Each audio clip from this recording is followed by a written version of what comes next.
Iran ने Israel में एक के बाद एक कई बड़े हमले कर दिए, जिसकी वजह से वहां भारी नुकसान होने की खबरें आई। सबसे ज्यादा हमले इजरायल के तेल अवीव शहर में हुए। वहां ईरान की तरफ से कई मिसाइलें दागी गईं। उसकी वजह से वहां कई मकान तबाह हुए दिखे, कई गाड़ियां जलकर राख हुई दिखी। तेल अवीव में एक जगह पर दिन के वक्त अचानक सायरन बजने शुरू हो गए। इसके बाद सड़क पर चल रही गाड़ियां जहां थी वहीं रुक गई। लोग अपनी गाड़ियां छोड़कर भाग गए। सड़कों पर सन्नाटा पसर गया। सुन सकते हैं आप, सायरन बज रही है। अब देखना होगा कि कहां की ओर अटैक होगा। अब देख सकते हैं कि रोड पर ही लोगों ने गाड़ियां छोड़ दी हैं और चले गए हैं बॉम्ब शेल्टर की ओर। इसके थोड़ी देर बाद वहां जोरदार धमाका हुआ। आग की लपटें उठनी शुरू हो गईं। काला धुआं छा गया पूरे इलाके में। पूरे इलाके को काले धुएं ने घेर लिया। इसकी वजह से वहां अफरा तफरी मची दिखी और हमले की चपेट में आने से कई गाड़ियों में आग लग गई। वो गाड़ियां जलती दिखाई दी। हमले के कुछ सेकंड बाद ही वहां लोगों की भीड़ जमा हो गई। एक एम्बुलेंस भी वहां पहुंच गई। इस हमले में एक व्यक्ति घायल हो गए। उन्हें तुरंत अस्पताल ले जाया गया। इसके बाद धमाके वाली जगह की घेरेबंदी कर दी गई। और इसके अलावा तेल अवीव के कई दूसरे इलाकों में भी हमले हुए। एक इलाके में एक मकान की छत टूटी नजर आई। मकान के आसपास मलबा बिखरा दिखा। हमले की वजह से मकान की आधी छत गायब हो गई।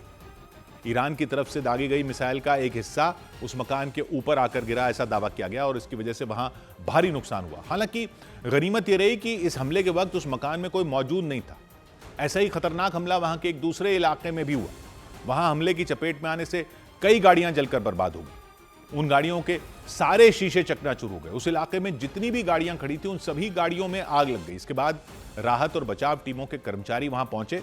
घायलों की तलाश में इधर से उधर भागते नजर आए। उन कर्मचारियों ने उस इलाके में हुए नुकसान का जायजा लिया और फिर जली हुई गाड़ियों को वहां से हटाने का काम तेज कर दिया। इसके अलावा तेल अवीव में समंदर के तट के पास भी धमाका हुआ। तो कई धमाके लगातार होते रहे। कई मिसाइलों को हवा में इंटरसेप्ट किया जाता रहा, लेकिन कई या तो इंटरसेप्ट की हुई मिसाइलों के टुकड़े आकर गिरते रहे और कई मिसाइलें भी आके गिरती गई। समंदर के पास धमाका हुआ, वहां धुआं उठता नजर आया। हमले के बाद वहां लोगों के आने जाने पर रोक लगा दी गई। उन्हें अलर्ट रहने की सलाह दी गई। और तेल अवीव के अलावा ईरान ने इजरायल के बेरशेवा शहर में भी मिसाइल हमला किया। वहां मिसाइल गिरते ही जोरदार धमाका हुआ, जिसकी आवाज से पूरा इलाका थर्रा उठा। इस हमले में वहां भारी नुकसान होने की खबरें आई, क्योंकि यह हमला इतना भयानक दिखा कि आसपास के कई इलाके दहल गए। मकानों के पास अचानक एक मिसाइल आकर गिरी। गिरते ही ब्लास्ट हो गया। चारों तरफ धुआं फैल गया। धमाके वाली जगह के आसपास जो मकान थे वो पूरे हिल गए। मकानों की खिड़कियां टूट गई, जैसे वहां कोई भूकंप आ गया। और जहां एक तरफ ईरान ने इजरायल में हमले तेज किए, दूसरी तरफ हिजबुल्लाह ने भी इजरायल पर हमलों की रफ्तार बढ़ा दी। हिजबुल्लाह ने इजरायल के गलील इलाके में मौजूद अबीविम गांव में हमला किया। यह गांव लेबनान के साथ लगने वाली इजरायल की सीमा से सिर्फ 1 किलोमीटर दूर है। हिजबुल्लाह ने इस गांव के एक मकान के पास रॉकेट दाग दिया, ऐसा दावा किया गया कि यह रॉकेट हिजबुल्लाह का था। इसके बाद वहां जोरदार धमाके की आवाज सुनाई दी। हमले में उस मकान के दरवाजे के परखचे उड़े दिखे। मकान में रहने वाले एक व्यक्ति भी बुरी तरह घायल हो गए। इराक की न्यूज एजेंसी शफाक न्यूज के मुताबिक इराक के इरबिल में ब्रिटेन की एक तेल कंपनी के गोदाम को निशाना बनाया गया। जिस ब्रिटिश तेल कंपनी के गोदाम पर हमला हुआ उसका नाम है कैस्ट्रॉल। कई देशों में कैस्ट्रॉल है, तो वहां पर भी एक गोदाम पर ड्रोन से हमला किया गया। ड्रोन अटैक से तेल के उस गोदाम में भीषण आग लगाई गई। तेज धमाके शुरू हो गए। पूरा आसमान धुएं से काला पड़ गया। जैसे जैसे समय बीता आग और भयानक होती चली गई, क्योंकि गोदाम में बड़ी मात्रा में तेल रखा हुआ था। उसकी वजह से आग भड़कती चली गई। तेल गोदाम से निकल रही लपटों को देखकर लोग सहम गए। यह नहीं पता चल सका कि हमला किसने किया, लेकिन इस मामले के पीछे ईरान की IRGC सेना को ही माना गया। इराक में मौजूद ईरान के समर्थन वाले जो चरमपंथी गुट हैं, उनका हाथ होने का भी शक जताया गया, लेकिन सिर्फ आशंका और शक ही जताया गया, क्योंकि ईरान की तरफ से भी इसे लेकर कोई जानकारी नहीं दी गई, न ही कोई दावा किया गया। ब्रिटेन ने भी इस पर कुछ नहीं कहा। हमले की वजह से कितना नुकसान हुआ इस पर भी कैस्ट्रॉल, ब्रिटिश तेल कंपनी जो है कैस्ट्रॉल, उसकी तरफ से कुछ नहीं कहा गया। लेकिन जिस तरह से तेल गोदाम को उड़ाया गया, उससे जंग के और भड़कने की आशंका जताई गई, क्योंकि इराक के इरबिल में जिस तेल गोदाम को तबाह किया गया वो ब्रिटेन की कंपनी का है, कैस्ट्रॉल का। तेल के उस गोदाम पर ड्रोन से हमला क्यों हुआ, वो भी रात में नहीं बल्कि दिन के उजाले में। ड्रोन से हुए हमले के बाद उसमें आग लग गई, धुआं उड़ गया। हवा को चीरते हुए वहां एक दूसरा ड्रोन भी पहुंच गया, वो सीधे तेल गोदाम में घुस गया, उससे टकरा गया। सब कुछ इतनी तेजी से हुआ कि लोगों को संभलने तक का मौका नहीं मिला। तेल गोदाम से जैसे ही ड्रोन टकराया, वहां लगी आग और भयानक हो गई, धमाके होने शुरू हो गए।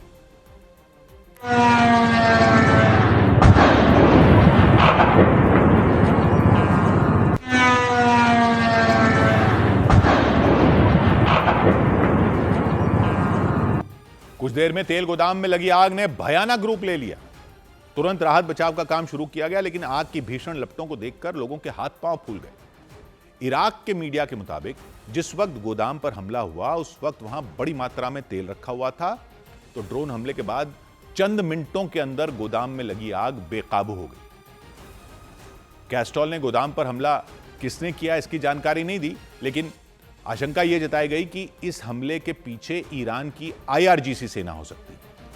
कि हो सकता है कि ईरान के समर्थन वाले किसी चरमपंथी संगठन ने हमला किया हो जिसको IRGC समर्थन दे रही है, क्योंकि इराक में भी ईरान के समर्थन वाले कई गुट हैं, कई संगठन हैं जो अमेरिका और इजरायल के ठिकानों को निशाना बनाने से पीछे नहीं हट रहे। हालांकि अभी तक कुछ भी साफ नहीं हो सका कि हमला किसने किया, क्यों किया, किसी ने भी हमले की जिम्मेदारी भी नहीं ली।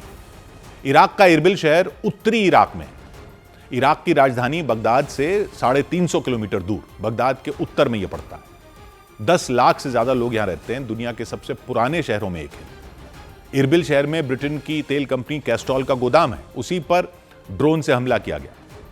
युद्ध के जानकारों ने दावा किया कि तेल के गोदाम पर आत्मघाती ड्रोन से यह हमला किया गया। वीडियो में भी वो ड्रोन गोदाम से टकराता नजर आया। और आत्मघाती ड्रोन बनाने में ईरान को महारत हासिल है। यूक्रेन जंग में रूस ने ईरान के ही आत्मघाती ड्रोन शाहिद 136 का इस्तेमाल किया था, जो आसमान से दुश्मन के ठिकानों पर बम और रॉकेट दागने के साथ खुद भी बम की तरह फट जाते हैं। तेल कंपनी के गोदाम पर भी इसी तरह हमला हुआ। तेजी से ड्रोन आया, सीधे गोदाम में घुस गया। लेकिन सबसे बड़ी बात यह रही कि इराक के इरबिल में कैस्ट्रोल की इस गोदाम को निशाना जो बनाया गया, उस पर ड्रोन से अटैक किया गया। इस जंग में ब्रिटेन शामिल नहीं हुआ है। ब्रिटेन इस जंग में शामिल नहीं हुआ है। वो अमेरिका की अगुवाई वाले सैन्य संगठन नेटो का सदस्य भी है, लेकिन वो जंग में शामिल नहीं हुआ है। उसके ब्रिटेन की तेल कंपनी कैस्ट्रोल, उस पर हमला किया गया। ब्रिटेन कई बार ये बात दोहरा चुका है कि ये उसकी जंग नहीं है, इसीलिए वो जंग से दूर रहेगा। मतलब जंग में अमेरिका और इजरायल का साथ नहीं देगा। लेकिन इराक के इरबिल में जिस तरह से ब्रिटेन की तेल कंपनी के गोदाम पर हमला हुआ, उससे तनाव और बढ़ गया। इराक ईरान की तरह ही खाड़ी देश है, ईरान का पड़ोसी है, फारस की खाड़ी के किनारे मौजूद है। दोनों के अलावा फारस की खाड़ी के किनारे कुवैत है, बहरीन है, कतर है, UAE है, सऊदी अरब है, ओमान है। इन सभी देशों में अमेरिका के सैन्य अड्डे हैं, इराक में भी हैं। ईरान इन सभी देशों में अमेरिका के सैन्य ठिकानों पर हमले करने में जुटा है। अमेरिका और इजरायल की कंपनियों को भी निशाना बना रहा है। लेकिन ब्रिटेन की किसी कंपनी पर यह पहला हमला दिख रहा है, वो भी इराक में। तो युद्ध के जानकारों का मानना है इससे लड़ाई खतरनाक हो सकती है, बढ़ सकती है, क्योंकि अगर ब्रिटेन भी जंग में कूद गया या ब्रिटेन को कूदना पड़ गया तो फिर ईरान के लिए और बड़ी मुसीबत खड़ी हो सकती है। हालांकि तेल कंपनी के गोदाम पर हुए हमले के बाद ब्रिटेन की तरफ से कुछ भी नहीं कहा गया, न ही इसकी जानकारी दी गई कि ड्रोन अटैक से तेल कंपनी को कितना नुकसान हुआ। पश्चिम एशिया में चल रही जंग के बीच अमेरिका की न्यूज एजेंसी ब्लूमबर्ग ने एक चौंकाने वाली रिपोर्ट यह कि ईरान के हैकर इजरायल की करीब 50 कंपनियों का डेटा उड़ा चुके हैं। ईरान के हैकरों ने उन कंपनियों के कंप्यूटरों को हैक किया, उनमें मौजूद जरूरी डेटा को पूरी तरह बर्बाद कर दिया। तो इजरायल में साइबर विभाग के सबसे बड़े अधिकारी ने भी इस बात की पुष्टि की। उन्होंने बताया कि ईरान में बैठे हैकरों ने युद्ध के दौरान इजरायल पर साइबर अटैक तेज कर दिए हैं। इजरायली सेना के ठिकानों और अधिकारी भी ईरान के हैकरों के निशाने पर हैं। तो रिपोर्ट में जानकारी दी गई कि ईरान के हैकर इजरायल के कई सैन्य अड्डों पर नजर रख रहे थे, वो भी तब जब ईरान और इजरायल की सेनाएं एक दूसरे पर लगातार हमले करती रहीं। युद्ध के दौरान निगरानी का यह काम सीसीटीवी कैमरों के जरिए भी किया गया, क्योंकि न्यूज एजेंसी ब्लूमबर्ग की खबर है कि ईरान के कुछ हैकरों ने उन सीसीटीवी कैमरों को हैक कर लिया था जो इजरायली सेना के ठिकानों के आसपास लगे थे। तो पहले तो खबरें थी कि इजरायल ने ईरान के सीसीटीवी कैमरे हैक किए थे जब आयतुल्लाह खामनेई को मारा गया था।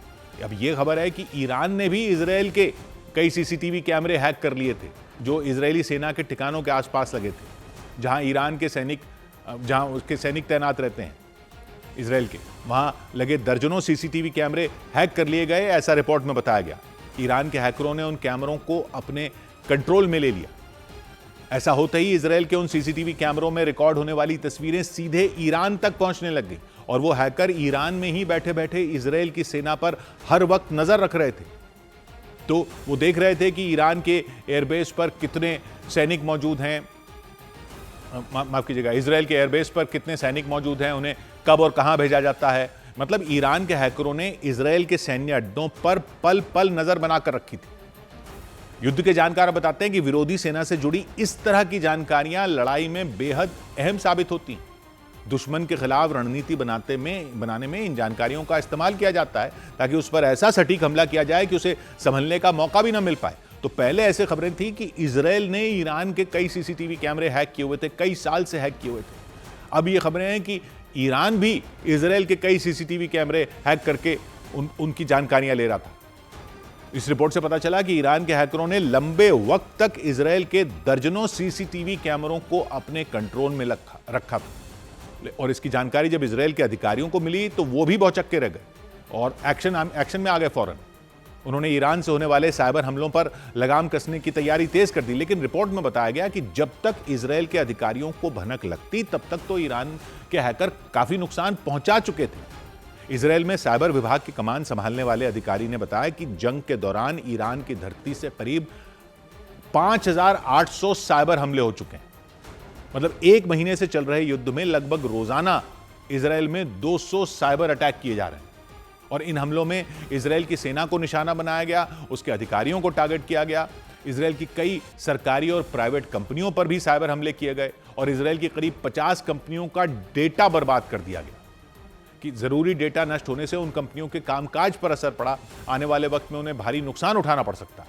हालांकि जंग में ईरान पर ही साइबर हमले की इसराइल पर ही साइबर हमले के आरोप ने ईरान पर ही आरोप लगे, बल्कि इसराइल पर भी इस तरह के आरोप लगते रहे हैं। कई मीडिया रिपोर्टों में तो यहां तक कहा जा चुका है कि जंग के पहले ही दिन इसराइल को जो सफलता मिली थी उसमें भी साइबर अटैक की भूमिका बेहद अहम थी। जंग के पहले दिन यानी 28 फरवरी को ईरान के हवाई हमलों में ईरान के पिछले supreme leader Ayatollah Ali Khamenei की मौत हो गई थी। उनके अलावा भी ईरान के कई बड़े नेता मारे गए थे, अधिकारी भी मारे गए थे। तो उन हमलों से पहले इसराइल ने ईरान में सैकड़ों सीसीटीवी कैमरे हैक कर लिए थे, तब ये खबरें आई थी। सड़कों से लेकर चौक चौराहों की कई हफ्तों तक निगरानी की गई थी। इसी के बाद इसराइल की सेना इतने सटीक हमले करने में कामयाब हुई थी। लेकिन खबर है कि इसराइल की तरह ही ईरान ने भी उसकी सुरक्षा में सेंध लगाकर खलबली मचा दी। मतलब ये युद्ध सिर्फ ड्रोन, मिसाइलों और लड़ाकू विमानों तक ही नहीं रह गया, बल्कि साइबर लड़ाई भी तेज कर दी गई है। सीसीटीवी कैमरे एक दूसरे के देखे जा रहे हैं, उनकी लाइव तस्वीरें देखी जा रही हैं, दुश्मन के कंप्यूटरों को हैक किया जा रहा है, सीसीटीवी कैमरों को हैक कर जासूसी की जा रही है ताकि खुफिया जानकारियां जुटाई जा सकें और दुश्मन को अंदर से कमजोर किया जा सके। उधर स्ट्रेट ऑफ हॉर्मुज में बड़े खतरे को लेकर ब्रिटेन के अखबार फाइनेंशियल टाइम्स की खौफ से भर देने वाली एक रिपोर्ट सामने आई। उस रिपोर्ट में बताया गया कि स्ट्रेट ऑफ हॉर्मुज के आसपास जहाजों के चालक दल के करीब 20,000 सदस्य मौत के साए में रहने को मजबूर हैं, क्योंकि वो लोग समंदर के उस इलाके में फंस चुके हैं जहां किसी भी वक्त बमबारी हो सकती है। कोई आत्मघाती ड्रोन हमला हो सकता है, कोई मिसाइल आकर उनके जहाजों से टकरा सकती है। हॉर्मुज गलियारे पर ईरान की पाबंदी की वजह से वहां जहाजों का आना जाना मुश्किल हो चुका है। पूरे दिन में इक्का दुक्का जहाजी व्यापार के इस अहम रास्ते को पार कर पाते हैं, जबकि सैकड़ों जहाज एक महीने से ही वहां फंसे हुए हैं। उन पर चालक दल के करीब 20,000 लोगों के होने का अनुमान है उन जहाजों में कुल मिलाकर। तो ब्रिटिश अखबार का दावा है कि उन लोगों पर हर वक्त हमलों का खतरा बना हुआ है। 24 घंटे जान हथेली पर रखकर जीने को मजबूर हो गए हैं, क्योंकि उनके जहाज फारस की खाड़ी में पिछले एक महीने से फंसे हुए हैं। स्ट्रेट ऑफ हॉर्मुज के पश्चिमी तरफ फारस की खाड़ी मैप में ईरान के नीचे नजर आती है, यानी उसके दक्षिणी छोर पर। खाड़ी के भी दक्षिण में है वो देश जहां अमेरिका के सैन्य ठिकाने मौजूद हैं। ईरान की तरफ से हमले किए जा रहे हैं। इन देशों में कुवैत है, बहरीन में भी अमेरिका का ठिकाना है, वहां भी ईरान हमले का कोई मौका नहीं चूक रहा। सऊदी अरब और कतर में भी ईरान की सेना हवाई हमले करती आई है। यूएई तो शुरू से ही उसके टारगेट पर है।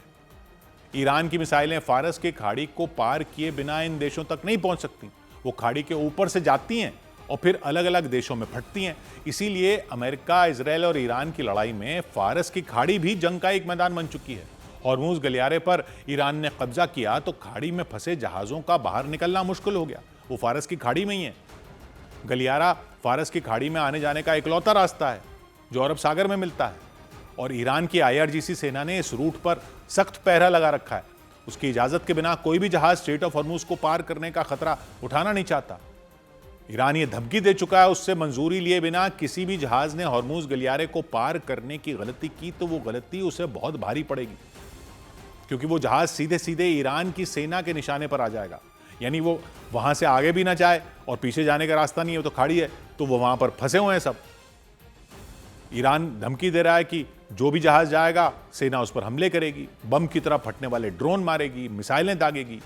ऐसा हो भी चुका है, क्योंकि जानकारियों से यह पता चला कि युद्ध छिड़ने के बाद से स्ट्रेट ऑफ हॉर्मूज के आसपास 20 से ज्यादा जहाजों पर बारूद की बारिश भी हो चुकी है। हालांकि वो सेना के जहाज नहीं थे, कारोबारी जहाज थे। कच्चा तेल लदा था या उन्होंने गैस या कोई दूसरा सामान ले रखा था। उन जहाजों पर हुए हमलों में चालक दल के 8 सदस्यों की जान जा चुकी है, कई लापता हो चुके हैं। इसीलिए फारस की खाड़ी में फंसे सैकड़ों जहाज और उनका चालक दल कोई खतरा मोल लेना नहीं चाहते, जबकि वो जहाज पिछले 1 महीने से समंदर के पानी में जहां खड़े हैं वहीं खड़े हैं। इस सबके बीच फाइनेंशियल टाइम्स की रिपोर्ट से पता चला कि उन जहाजों पर रह रहे हजारों लोग अब दोहरे संकट में हैं। एक संकट तो युद्ध में हमलों का है, इसमें जान जा सकती है। दूसरा संकट है खाने पीने का, उसकी भी कमी हो रही है। फारस की खाड़ी में फंसे जहाजों पर खाने पीने का सामान और दूसरी जरूरी चीजें तेजी से खत्म होती जा रही हैं, क्योंकि वो तो रास्ते के लिए थी। अब वो 1 महीना हो गया वहीं खड़े हैं। 10, 20 या 50 जहाज नहीं है। फारस की खाड़ी में करीब 1300 बड़े बड़े जहाज फंसे हैं, ऐसी जानकारी है। और चालक दल के लोग जो हैं कुल मिलाकर उन 1300 जहाजों में 20,000 से ज्यादा हैं। तो अखबार की रिपोर्ट में बताया गया उन लोगों के वहां से निकलने का रास्ता जल्द साफ नहीं हुआ तो मुसीबतें और बढ़ सकती हैं, क्योंकि आशंका जताई गई उन जहाजों पर मौजूद खाना खत्म हो गया तो लोगों की भूख से ही जान जा सकती है, मिसाइल से तो क्या जाएगी। यानी फारस की खाड़ी में फंसे जहाजों के एक तरफ कुआं है, दूसरी तरफ खाई है, क्योंकि एक तरफ तो ईरान के हमलों के डर से वो हॉर्मूज गलियारे को पार नहीं कर सकते, दूसरी तरफ अगर लंबे वक्त तक समंदर में रहे तो चालक दल के भूखे मरने की नौबत आ सकती है। और खबर आई कि ईरान ने अमेरिकी कंपनियों पर जंग में हमला करने की धमकी दे दी।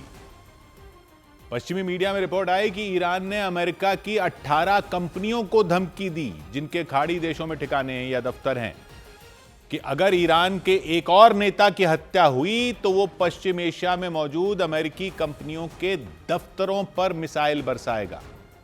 यानी ईरान अपने नेताओं की हत्या का बदला अब अमेरिका की कंपनियों पर हमला करके लेगा। अभी तक वो अमेरिका के ठिकानों पर हमले की बात कर रहा था और फिर ऊर्जा ठिकानों पर, रिफाइनरियों पर खाड़ी देशों में हमले कर रहा था। अब अमेरिका की कंपनियों पर हमले की धमकी दे रहा है। इन कंपनियों में माइक्रोसॉफ्ट, एप्पल, गूगल जैसी बड़ी कंपनियों के वहां दफ्तर हैं। पश्चिमी मीडिया की रिपोर्ट के मुताबिक ये हमले किसी भी वक्त शुरू हो सकते हैं। पहले भी अमेरिका की कंपनियों पर हमला करने की वो धमकी दे चुका है। ईरान का आरोप है ये कंपनियां अमेरिका और इजराइल की मदद कर रही हैं, उनके लिए जासूसी तक कर रही हैं। ईरान की सेना और नेताओं से जुड़ी खुफिया जानकारी अमेरिका और इजराइल तक ये कंपनियां पहुंचा रही हैं। उसने ये भी आरोप लगाया कि उसके यहां जो साइबर हमला हुआ था उसमें भी अमेरिका की कंपनियां ही शामिल थीं, इसीलिए ये कंपनियां लंबे वक्त से ईरान के निशाने पर थीं। पश्चिमी मीडिया की रिपोर्ट में Microsoft, Apple, Google, Meta, Intel, Boeing और टेस्ला जैसी 18 बड़ी कंपनियों का जिक्र किया गया। ईरान ने धमकी दी अगर उसके एक और नेता की हत्या हुई तो वो भी चुप नहीं बैठेगा, वो एक एक करके इन कंपनियों के दफ्तरों पर हमले करने शुरू कर देगा। हमले करने से पहले ईरान ने इन कंपनियों में काम करने वाले कर्मचारियों को सलाह दी कि अगर अपनी जान बचाना चाहते हो तो फौरन अपनी अपनी कंपनियां छोड़ दो, क्योंकि दावा किया गया ईरान किसी भी वक्त उन कंपनियों पर हमले शुरू कर सकता है। लेकिन इस हमले को लेकर अमेरिकी न्यूज चैनल से बातचीत के दौरान यूक्रेन के राष्ट्रपति ज़ेलेंस्की ने दावा किया कि रूस ने ईरान को हमले के लिए खुफिया जानकारियां दी थी। हालांकि रूस ने उनके दावे को सिरे से खारिज कर दिया, लेकिन ज़ेलेंस्की के मुताबिक ईरान ने रूस से मिली खुफिया जानकारी की मदद से ही सऊदी अरब के प्रिंस सुल्तान एयरबेस पर सटीक हमला किया और अमेरिकी फौज को भारी नुकसान पहुंचाया। अमेरिका के एनबीसी न्यूज को दिए गए एक इंटरव्यू के दौरान जेलेंस्की ने दावा किया कि रूस की सैटेलाइट ने अमेरिकी सैन्य ठिकानों की तस्वीरें ली थीं। उनमें सऊदी अरब का प्रिंस सुल्तान एयरबेस भी शामिल था। जेलेंस्की के मुताबिक रूस ने वो तस्वीरें ईरान की आईआरजीसी सेना को सौंपी। तस्वीरें मिलने के बाद आईआरजीसी ने अपनी मिसाइलों और ड्रोन को प्रिंस सुल्तान एयरबेस पर हमले के लिए भेज दिया। जेलेंस्की ने इसी के साथ अपना वो दावा भी दोहराया कि इस जंग में रूस पर्दे के पीछे से ईरान की मदद कर रहा है। जेलेंस्की ने यूक्रेन की खुफिया एजेंसियों की रिपोर्ट का हवाला दिया और इस बात को 100% सच बताया। इंटरव्यू में उन्होंने कहा, रूस ईरान को मजबूत करके पश्चिम एशिया में अमेरिका को कमजोर कर देना चाहता है। उन्होंने दावा किया कि रूस की सैटेलाइट ने जंग के दौरान खाड़ी देशों में मौजूद अमेरिकी सैन्य ठिकानों की 3 बार तस्वीरें ली थी। उनके मुताबिक रियाद में मौजूद प्रिंस सुल्तान एयरबेस की 20 मार्च, फिर 23 मार्च, फिर 25 मार्च को तस्वीर ली गई। फिर वो तस्वीरें ईरान को सौंप दी। इससे पहले भी जेलेंस्की ने जंग में रूस और ईरान के एक साथ लड़ने का दावा किया था। हालांकि उन्होंने अपने दावों को लेकर कोई सबूत नहीं दिया था। रूस ने भी जेलेंस्की के दावों को सिरे से खारिज कर दिया। इधर युद्ध के बीच ईरान की आईआरजीसी सेना ने अपने कमांडो का वीडियो जारी कर अमेरिका के सैनिकों को कड़ी चेतावनी दी। वीडियो जारी किया कमांडो का। ईरान की सेना ने अमेरिका को चेतावनी दी कि अगर उसकी सेना ईरान की धरती पर उतरी तो ईरान के कमांडो उनका मुकाबला करने के लिए पूरी तरह तैयार है। उनकी हर हरकत पर कड़ी नजर जमाए बैठे हैं उसके कमांडो। ईरान की धरती पर उतरते ही अमेरिका के सैनिकों पर बड़ा हमला किया जा सकता है। आशंका जताई जा रही है कि अमेरिका किसी भी वक्त ईरान में ग्राउंड ऑपरेशन शुरू कर सकता है, यानी ईरान की धरती पर किसी भी वक्त अमेरिका और ईरान की सेना के बीच आमने सामने की लड़ाई शुरू हो सकती है। और इन्हीं खबरों के बीच ईरान ने अपने कमांडो का वीडियो जारी कर दिया। ये कमांडो ईरान की आईआरजीसी सेना का ही एक हिस्सा है। इस वीडियो के जरिए ईरान की आईआरजीसी सेना ने अमेरिका को चेतावनी दी कि अगर उसके सैनिक ईरान की धरती पर उतरकर हमला करते हैं तो ये उनकी सबसे बड़ी भूल होगी। ईरान के कमांडो अमेरिका के सैनिकों का मुकाबला करने के लिए पूरी तरह तैयार है। वीडियो ईरान की सेना ने जारी किया, उसमें लिखा हुआ था कम क्लोज, यानी पास आओ, और अंत में लिखा we are waiting for you, यानी हम तुम्हारा इंतजार कर रहे हैं। ईरान ने चेतावनी दी यानी कि उसके कमांडो बड़ी ही बेसब्री से ईरान में अमेरिका की सेना के घुसने का इंतजार कर रहे हैं।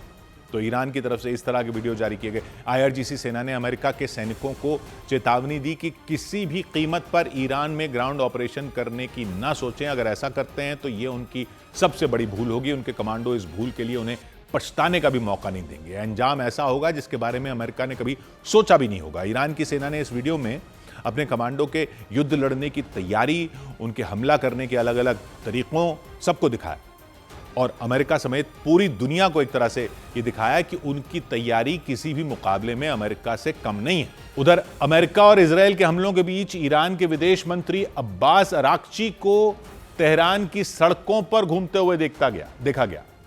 एक रैली में शामिल होने वो पहुंच गए। युद्ध के माहौल में अब्बास अराक्ची को अपने बीच देखकर वहां मौजूद लोग हैरान हो गए, क्योंकि याद रखिए सुप्रीम लीडर तक को वहां नहीं देखा जा रहा है, बड़े बड़े नेता वहां नहीं दिख रहे हैं।